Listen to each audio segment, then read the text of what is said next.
If you're a beginner freelancer, or if you're contemplating whether you should jump into the freelance world in 2025, then first, you need to know that this area of business is evolving fast. And if you want to stand out, you need to stay ahead of the curve. That's why I'm going to teach you 6 skills that you must have if you want to really be successful in this area.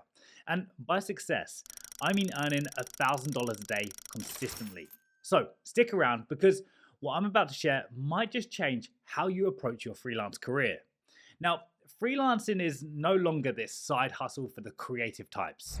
In 2025, freelancing is becoming the norm, with over 50% of the workforce expected to be freelancing or doing contract work in some capacity. And that's not just graphic designers or writers anymore. We're talking about tech specialists, financial consultants, project managers, and even marketers. Everyone's jumping on board. Now, even one of my friends who works in cybersecurity completely gave up his corporate job and now earns on average $20,000 a month on Upwork alone by just consulting with different businesses around the world. The freelance economy in general is booming, but there is a catch. Freelancing isn't as easy as it seems or as it used to be. Competition is fierce, and the skill sets needed to land gigs, manage clients, and grow your business have changed dramatically. So, let's talk about what you need in order to get anywhere in the freelance world today. First up, digital literacy. Now, I know you might be thinking, well, isn't everyone digitally literate by now? Well, yes, most people are, but in 2025, digital literacy isn't just about knowing how to use Word or Excel. We're talking about having a strong command over various digital tools, apps, and platforms that make you more efficient, productive, and innovative. For example, project management tools like Asana, Trello, and Monday.com are a must. If you're managing clients or working with a team, you need to know how to organize tasks, set deadlines, and track progress seamlessly. And then there are communication platforms like Slack, Zoom, Discord, Telegram, WhatsApp, Google Meets, Microsoft Teams. And the worst thing is, everybody wants to use something different. So you've got to be comfortable using these for clear communication, especially if you're dealing with international clients. But it's not just about tools. For some of you freelancers, depending on the type of service you're offering, being digitally savvy also means understanding basic cybersecurity principles. Some of you will handle sensitive data, and you need to know how to protect your work, your clients, and yourselves. So, familiarizing yourself with VPNs, encrypted file storage, and other cybersecurity measures can set you apart from other freelancers who may overlook these small details. Now, let's talk about self-branding. In 2025, it's no longer just about having a good portfolio. Clients are looking for freelancers who have a strong online presence. They want to know who you are, what you stand for, and how you communicate. This means you need a solid personal brand that resonates with your target market. And ideally, this will all start with your website. Something well designed, easy to navigate, and shows off who you are and the results you can bring is the key. Think of it as your digital resume, but a lot more engaging. Showcase your portfolio, share your services, and provide testimonials from happy clients. Pro tip here, if you don't have a personal website yet, get one. Websites like Squarespace or Wix make it super easy to get started, and it adds massive credibility. Then there's LinkedIn. Having an optimized LinkedIn profile is no longer optional. It's often the first place potential clients will look to assess whether you're the right fit. Now, you need to have a strong headline, a detailed summary, and endorsements from previous clients. And don't just post about your work. Engage in conversations and post leadership content. This is how you get noticed. And lastly, don't forget about social media.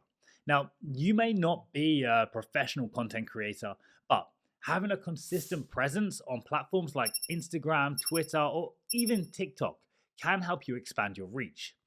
Realistically, though, when it comes to socials, you don't have to do all of them. My personal preference would normally always be Instagram, as you can easily show off your work and who you are at the same time. Next up, communication mastery. This is one of those skills that gets so overlooked, but is absolutely crucial. As a freelancer, you're not just delivering work, you're managing expectations, negotiating terms, and ensuring everyone's on the same page. And if you can't communicate effectively, well, it's game over. This means knowing how to write clear, professional emails, participating in virtual meetings without rambling, and being proactive in your communication. It also means being responsive. Clients hate waiting an entire day for a simple response. In fact, being responsive and transparent can mean the difference between getting repeat business or losing a client. Now, one important aspect of communication that people don't often talk about is how to best respond to clients when they first reach out to you for your services. And generally, I talk about this a lot because it's super important. So I'll throw up a few different approaches that you can copy on screen right now that I tend to use and find work really well. But just one pro tip, and I've already said this multiple times in the past. If a client wants to know how much you charge for something from the first message they send you, don't tell them. Because the fact is, you offer a service, not a product. And to complete a project to a high standard, you need to fully understand the requirements. So always get the client to open up a bit more first and engage in a conversation with you before putting out your price. This will just make sure that they're actually interested in getting started and not just price hunting. Now, let's talk time management and organization. This one is key. Well, to be honest, they're all key. But this is something freelancers can control and inevitably have the luxury of setting their own schedules. But that can easily turn into a double-edged sword. Without strong time management skills, you'll find yourself either overbooked or procrastinating until deadlines are looming. And trust me, I know more about this than you think. But luckily, I tend to counteract deadlines that I'm late on by just keeping good communication with the client and updating them on what's going on.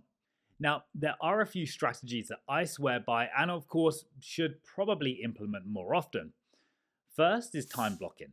This is where you set aside specific blocks of time for specific tasks. For example, you might dedicate 2 hours in the morning to client work and 1 hour in the afternoon to content creation. By setting these boundaries, you create a sense of structure without losing flexibility. Another tool I recommend is the Pomodoro technique. It's simple. You work in blocks of 25 minutes, followed by a 5-minute break. After 4 sessions, take a longer break. It's surprisingly effective for staying focused on what you're doing and not losing attention elsewhere. Lastly, to-do lists. They're simple but powerful, especially if you're anything like me and just always forget about things. Tracking your tasks daily is a game changer. It keeps you on track and ensures that you never miss a deadline. Even today, I have a to-do list of things that I need to go and buy, just so I don't forget later. Now, one that can make or break your freelance career: financial literacy. As a freelancer, you're not just a creator. You're a business owner, and to succeed, you need to understand your finances. First, get comfortable with budgeting. Now, you might have a great month and land several high-paying gigs, but if you don't manage your finances, you'll find yourself struggling during slow months. So, set aside savings for lean months, pay yourself a consistent salary, and always know where your money's going. Second, and unfortunately, taxes. Freelancers have to deal with their own taxes, and depending on where you're based, that can be tricky. Make sure to set aside a percentage of your income for taxes and invest in accounting software like QuickBooks or FreshBooks. And if necessary, hire an accountant. Trust me, most of the time they're pretty cheap depending on the amount of invoices you're giving them per month, but it's definitely worth it. Lastly, think about scaling your business. Freelancing doesn't have to be a one-person show. As you grow, consider outsourcing tasks, hiring a virtual assistant, or building yourself your own team. I did this exactly 3 years ago and have honestly never looked back since. And finally, skill number 6, the most important skill of all: adaptability and continuous learning. Now, the freelance world is constantly changing, especially in industries like tech, design, and marketing.